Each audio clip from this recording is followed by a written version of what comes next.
lõppes Siberi laagrites.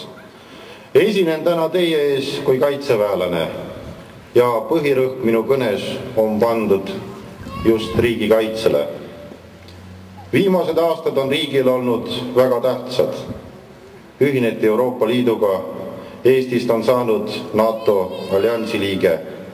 Samas võttis riik nii Euroopa Liidu kui ka NATO täisõigusliku liikmesriigile endale seni olulisemalt suuremad kohustused.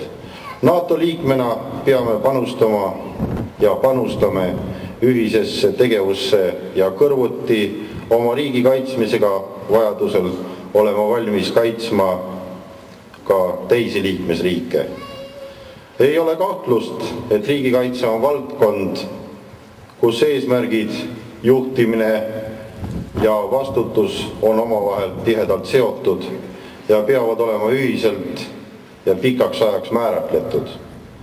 Kuid ainult paljas planeerimine, olgu see tehtud korralikult ja perfektselt, ei muuda meie riiki ja meie riigikaitset tugevaks.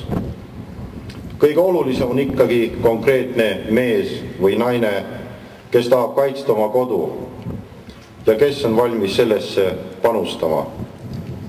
Kahjuks on Eesti ühiskond individualistlikum kui paljud teised. See tähendab, et kodanikud suudavad äärmusliku olukorras mingis asjas kokkuleppele jõuda ja oma energia ühendada ning saavutada soovitav tulemus. Samas, kui oht on möödas, algab taas igavene ärategemine. Eestlasi on liiga vähe, et saaksime endale lubada suurrahvaste mänge. Kahjuks on neid inimesi, kes on end täielikult ühendanud riigikaitsele meie väikeses riigis, veel vähe. Iga vähegi tegija lahkumine lööb rivisse augu, mida tihti ei saagi täita. Täna saab uhkusega tõdeda, et Läänemaa rahva panus riigikaitsesse on märkimisväärne. Meie maakond on üks Eesti väiksemaid, kuid suuruselt oleme tugeval 5. kohal. Meile pandud ülesanded on praktiliselt sama nagu sellistel suurtel malevatel nagu Tartumaa ja Pärnu ning malev on need ülesanded hauga täitnud. Kui teha lihtne arvestus, siis keskmiselt Eestis on Kaitseliiduga seotud 1,1% elanikkonnast, siis Läänemaal on see 3,4%. Arvud kõnelevad iseenda eest. Kuid kas peaksime sellel peatuma? Loomulikult ei. Seepärast, olles täna teie kõigi ees, kutsun kõiki astuma Kaitseliitu. Kasu sellest saavad kõik. Riik muutub tugevamaks ja iga uue kaitseliitlasega kõik saavad juurde teadmisi, oskusi, teadmisi, kuidas käsitleda relva, kuidas kriitilises olukorras toime tulla ja palju muud vajalikku, mida läheb vaja mitte ainult riigikaitseks, vaid ka oma tavaelus.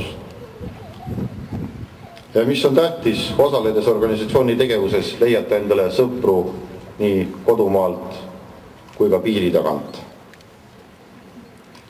Kaitseliidu Läänemaale uksed on kõigile alati avatud. Ootame teid. Elagu Eesti Vabariik!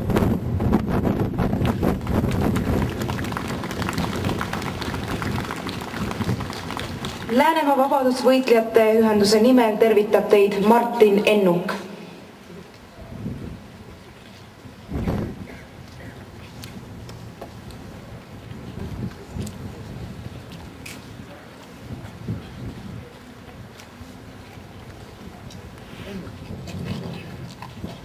Head kaasleenlased,